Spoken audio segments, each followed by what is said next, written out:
Once upon a time, in the rich area of Ikoyi, Lagos, lived an old woman named Madam Felicia Wanko. She was 68 years old and she had everything money could buy. Big houses, cars, shopping plazas, landed properties, and even a mansion in Abuja. But deep inside her heart, she was a lonely woman.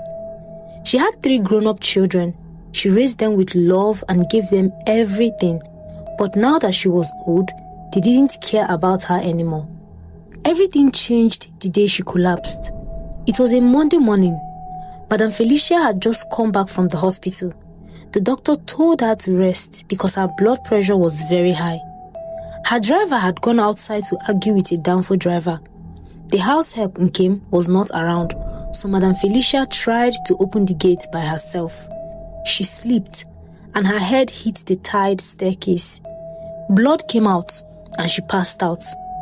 When she opened her eyes, she was on the hospital bed. She looked around and no one was there. None of her children came to see her. After a few days, the hospital allowed her to go home. That night, while lying on her bed, she heard her children talking in the hallway. They didn't know she was awake and they didn't know her bedroom door was slightly open. Adeze, her first daughter, said, "I'm tired. Mama should just share her properties and stop wasting time." Obiora, her only son, replied, "No rush. Let her die first. She might give everything to that house help." Chidema, the last born, laughed. "She's already old now. Maybe she'll even forget where she kept the documents." Felicia sat on her bed, shaking. Her hands gripped the cup of Lipton in her hand. Her children were waiting for her to die. That night, she didn't cry. She just looked at the ceiling and whispered, "I will not die yet. I want to see who my children really are." She picked up her phone and called her lawyer, Barrister Iranya, the only man she trusted. "Sir," she said, "I want to give you power over all my properties for 6 months. I want to go away and I want to pretend I'm someone else." The lawyer was shocked. "Are you okay, madam?" She smiled. "Yes, I want to become a poor woman. I want to see how my children will treat me when they think I have nothing." 2 weeks later, a woman wearing old clothes and headscarf knocked on the gate. She called herself Madam Onyeka. She told the security man she was from Abia State and needed to work as a cleaner. But this woman was Madam Felicia in disguise. She had covered her face with makeup and dust to look poor. She changed her voice and wore slippers from the market. She had called Chidema earlier using a different number. "Hello? I saw a poster that you needed a cleaner." Chidema replied, "Just one. If you're serious, come, we'll test you." Madam Felicia entered her own house as a stranger. Chidema didn't even look at her. "Go and clean the backyard," she said to her, still busy on her phone.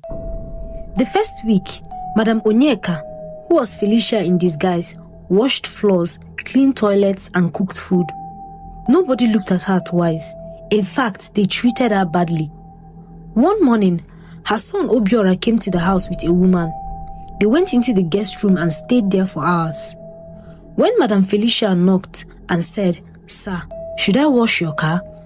Obiora came out, looked at her and said, "Don't touch it. That car is not for poor people like you." Another day, Adeze returned from Dubai. She threw her bag at Madam Onyeka. "Carry this bag, you slow goats." The bag slipped and fell on the ground. Adeze slapped her so hard. "This bag cost 300,000 naira. Do you want to spoil it?" she screamed. Madam Felicia bowed her head. "Sorry, ma." Her heart was heavy, but she kept quiet. There was a young housemaid named Ruth. Ruth was just 19 years old and had been working in the house for 4 months. One evening, Ruth whispered, "Mama, I don't think you are who you say you are." Felicia was shocked. "Why do you say that? You sweep like someone who is not used to suffering. You look at this house like you know it well." Felicia smiled. "You are very smart, Ruth, but keep my secret for now." They became friends. Ruth was the only one who gave her water when she coughed. She helped her when no one was looking. One morning, Madam Onyeka was mopping the floor near Obiora's room. He was on a call and forgot to close his door. She heard him say, "Yes, the documents are still with the lawyer. Once that old woman dies, we'll take over the properties." The cleaner, "Ignore her, she's useless." Madam Felicia stood still. She had just heard her own son say he wanted her to die. Suddenly, Obiora turned and saw her at the door.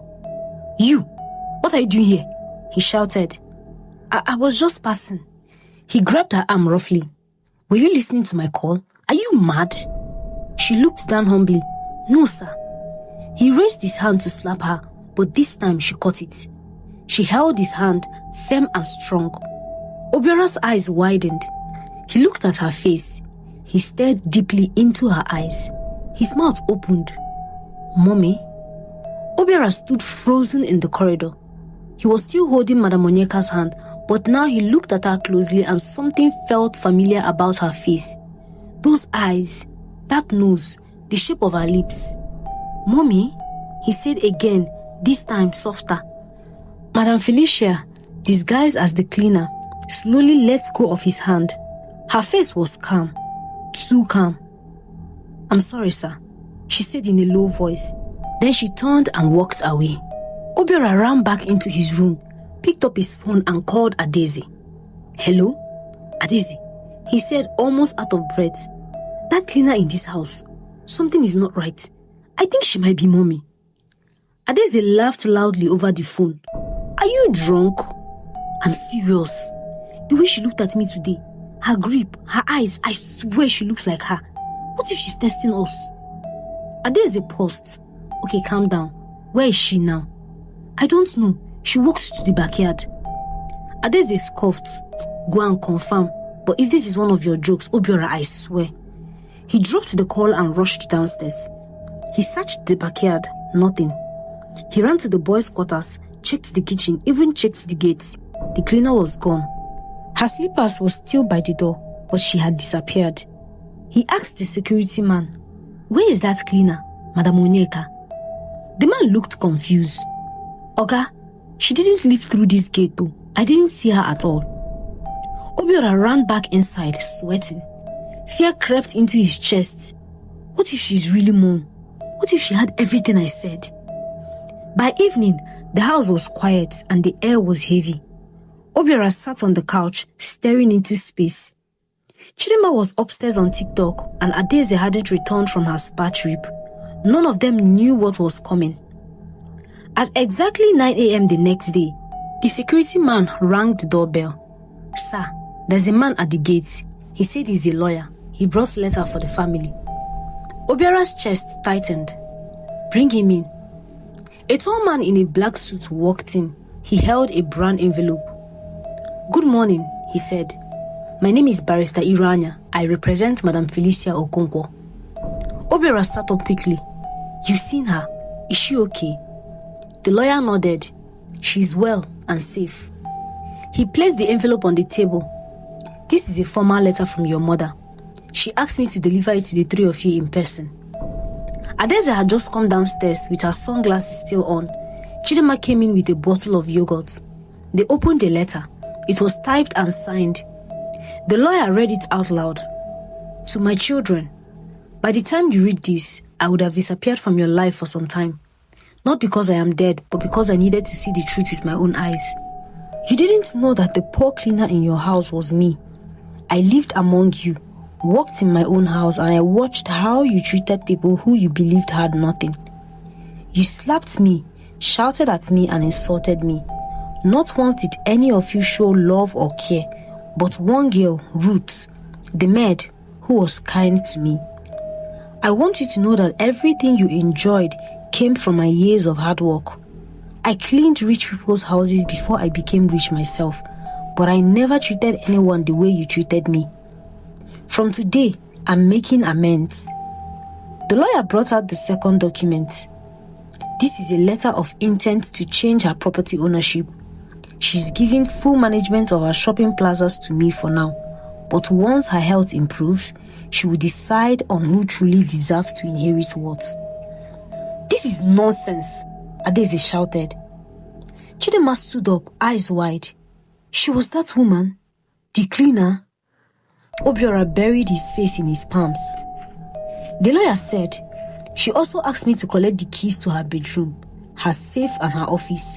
From now on, none of you have access until further notice.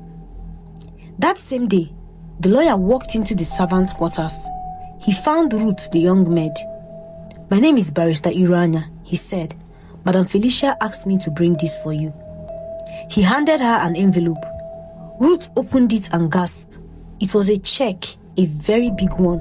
She said thank you, the lawyer added, for being kind, for treating her like a human being. Tears rolled down Ruth's face. That night, the whole house was quiet. Adeze was pacing the room, making calls to her husband. Chidinma locked herself in her room, too embarrassed to speak. Obiora sat in the dark, thinking about all the things he said, about all the times he wished his mother dead. At 11:17 p.m., Obiora's phone buzzed. It was a WhatsApp message from an unknown number. He opened it and a video began to play.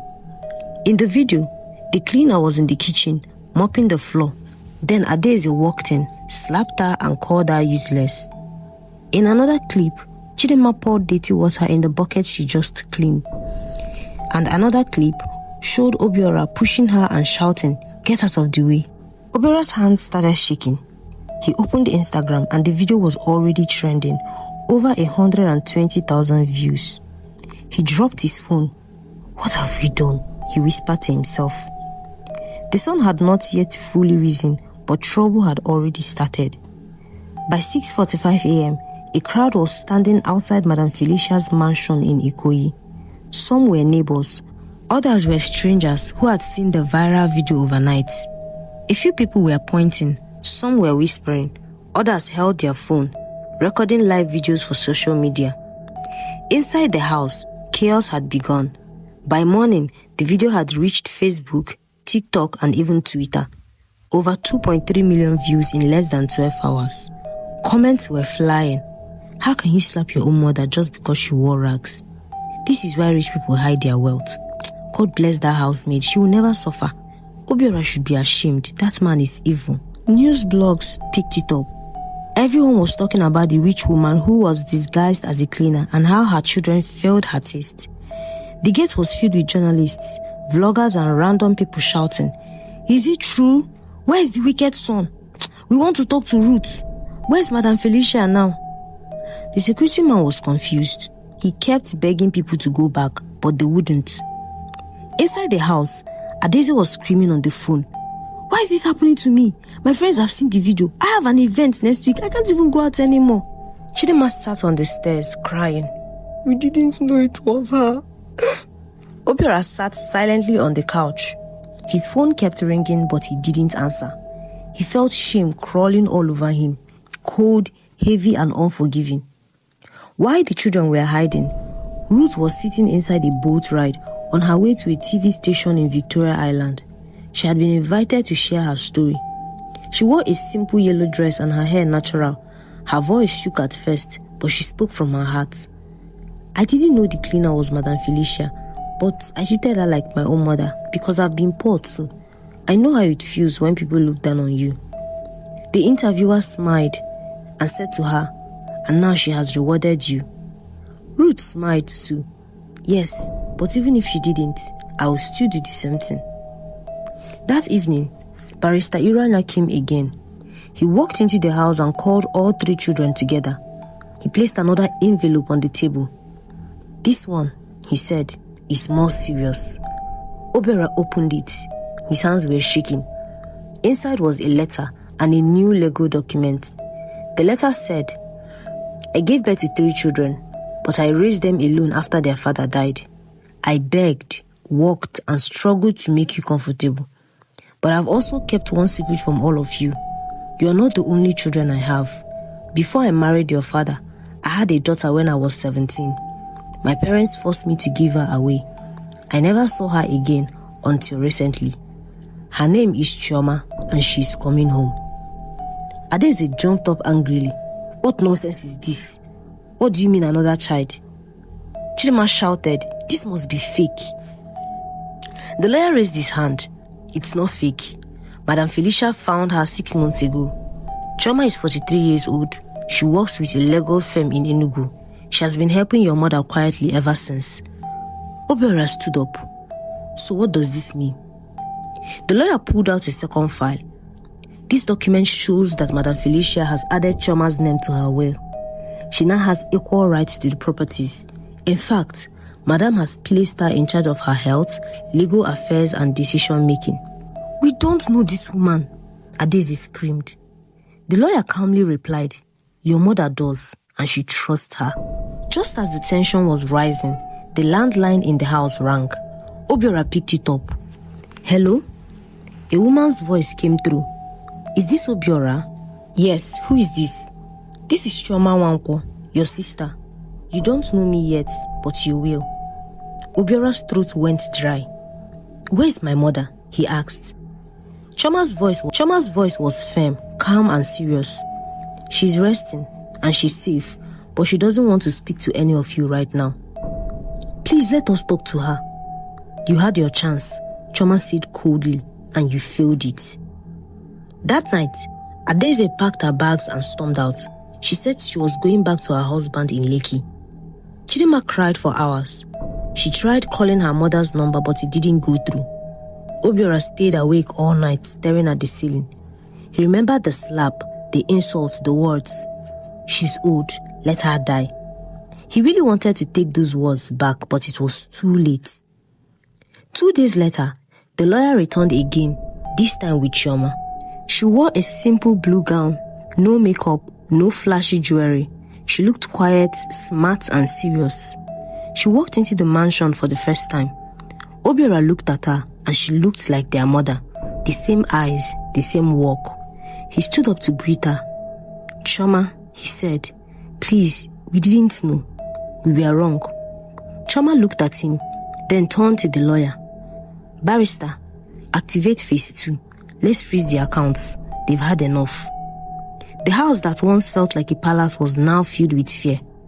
Chidinma barely came out of her room. Obiora stopped going to the plaza. Adeze had gone back to Lekki, but even there, her peace was gone. The shame was too much.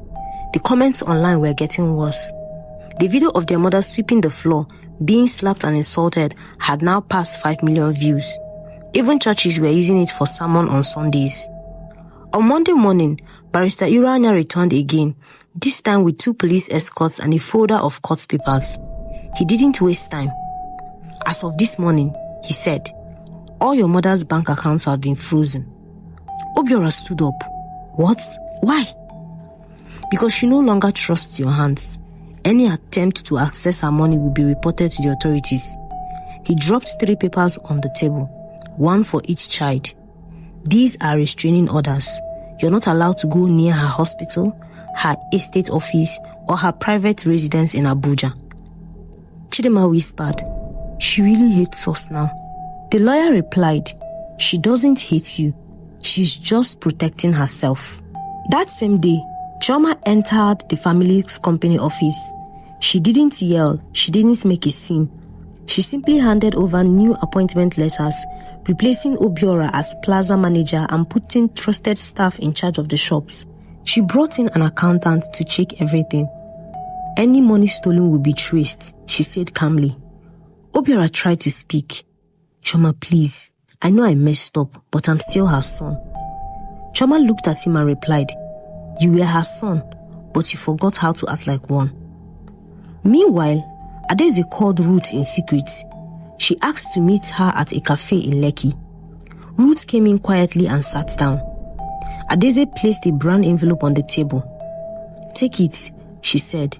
That's 1 million naira. Just go online and say the video was fake. Say my mother paid you to act it. Ruth looked at the envelope and then looked at her. You think I care about money more than the truth? Adeze hissed. You think you're not a saint, eh? Do you know who I am? Ruth stood up. I know exactly who you are, and soon the whole world will too. She left the cafe without touching the money. Adeze sat alone, her hands shaking with anger. At the peaceful house in Aja, Madam Felicia sat on a chair near the window. Her lawyers brought the papers. Her hands shook slightly, but she signed every page. Chioma sat beside her. "Are you sure about all this, Mommy?" Chioma asked. Felicia nodded. "Yes, I have seen their hearts. Not once did they ask how I felt. They only cared about what I had." She sighed. "But I want to be fair. I won't leave them with nothing. I just want them to learn that love is not about money." The lawyer handed her the final page. She wrote, "To Ruth, who saw me when no one else did, I leave 10 million naira, a scholarship, and my blessing. To Chioma, my first child, my lost star, I give half of everything. To Obiora, Adaeze, and Chidinma, you will receive what is enough, not what you expected. Let this be a lesson that money without love is a curse." At the mansion, Chidinma had locked herself in her mother's room. She sat on the bed, holding one of her mother's old wrappers and crying. She remembered when she was small, how her mother used to bathe her with warm water, how she sang to her when she was sick. Tears dropped on the wrapper. "I miss you, Mommy," she whispered. "But I treated you like a nobody." Suddenly, the bedroom door opened. It was Obiora. "They've changed the house deed," he said. "We're not even owners anymore. We're just visitors." He sat beside her. "What do we do now?" Chidinma asked. "We apologize," Obiora replied. "But will she listen?" "I don't know." That night, there was a knock at the front door. Obiora opened it, and standing at the door was Ruth. She held a small envelope. "This is from your mother," she said. "She told me to bring it myself." Obiora opened it, and inside was a note that read, "I will be coming to the house tomorrow. I want to speak to each of you face to face." Chidinma read it and gasped. "She's coming here?" Obiora looked at the note again, and below the signature, one line was added. "This is not just a visit, it's Judgment Day." The next morning, before the sun fully came out, a black SUV slowly drove into the compound. Everyone in the house stood still. The air felt heavy, like rain was coming, but not from the sky. It came from Judgment. The car door opened. Madam Felicia stepped out, dressed in a clean blue lace, head held high. Her walking stick tapped gently on the ground, but her steps were strong. She had returned, not as a cleaner or as a victim, but as a mother who saw everything and came back with truth in her mouth. Nobody said a word as she entered the sitting room. Obiora, Chidinma, and Adaeze stood in line like school children waiting for punishment. Felicia didn't sit at first. She stood and looked at them, one by one. The same eyes that once begged for their love now looked at them with disappointment. "You have my face," she said softly, "but you do not have my heart." "Obiora," she said, turning to him, "you're my only son, the one I carried for 9 months. I worked 2 jobs just to pay for your university fees abroad." She stepped closer to him. "But you said I should die, so you can take over what I built." Obiora broke into tears. "Mommy, I didn't mean it. I was angry and selfish. Please forgive me." She didn't move. "Do you know how much it hurts to hear you say those words? You were supposed to protect me. Instead, you became a vulture waiting for me to die." He dropped to his knees. "Mommy, please, I beg you." She looked at him for a long time, then said, "I forgive you, but I no longer trust you. You hit me," she said calmly. Adaeze tried to talk, but Felicia raised her hand. "You slapped me, Adaeze, called me names, insulted me in front of strangers, all because you thought I was poor." Adaeze's eyes were red. "Mommy, I didn't know it was you." "That is the point," Felicia said, her voice sharper now. "You shouldn't treat anyone that way, whether rich or poor." She looked her up and down. "You care more about your reputation than your soul." Adaeze looked away with tears in her eyes. "You will receive nothing more than 1 flat in Surulere. That's enough for someone who only knows how to wear lace and fly to Dubai." She turned to Chidinma and said, "You were the baby I thought would stay close to me forever. The one I carried on my back even when I was sick. But you called me a wicked old woman. Chidima ran to her. Mommy, please. I was stupid. I miss you every day. I haven't slept well. Please forgive me. Felicia wiped a tear from her own eye. You will work for your own share, Chidima. I have placed you under Chioma. If she says you are honest, you will get more. If not, you will get nothing. Chidima nodded quickly.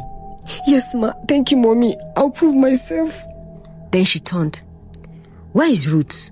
The young maid came forward, smiling shyly. You're not my blood, Felicia said, but you treated me better than those who came from my womb. She opened her bag and brought out a small envelope. This is the deed to a 3-bedroom house in Aja and a check for 10 million naira. Ruth gasped. She fell on her knees. Mama, no, I didn't do it for money. I know, Felicia said, smiling gently. That's the more reason why you deserve it. The whole room was silent, even the walls seemed to listen. Finally, she looked at Chioma, her first daughter, the one she gave away at birth, the one she found again after so many years. You stayed with me during my surgery. You helped me hide when the pain was too much. You didn't ask for anything, you just wanted to know your mother. Chioma stepped forward and said, Mommy, you don't owe me anything. Felicia nodded slowly. But you have earned everything. She handed her the last document. This is my final will. You will manage all my properties. The staff will report to you. When I die, you will decide how to share everything. I trust your heart. Chioma cried, not from greed, but from love, and she hugged her mother tightly. Madam Felicia sat down at last. Her voice was tired but strong. I'm not dying yet, but when I do, I want peace, not war. Let today be a new beginning. Let this shame teach you to love people and not things. She stood up with her walking stick. If I could test you once, I can test you again. Be careful how you treat strangers, because next time it might be your future in disguise. A year had passed. Ruth was now studying at a private university. Chioma managed the business wisely. The shopping plazas were doing better than ever. Chidima was still learning under her, slowly earning back trust. Obiora opened a small business and started to change his ways. Adeze disappeared from social media and quietly moved to her Sululere flat. And as for Madam Felicia, she was still alive, still strong, and every morning she would sit on her balcony, drink tea and smile because she had finally seen the truth. The moral lesson of this story reminds us to not judge people by what they wear. Judge them by how they treat others. Wealth means nothing if your heart is poor. Family is not just blood, it's loyalty, kindness, and respect.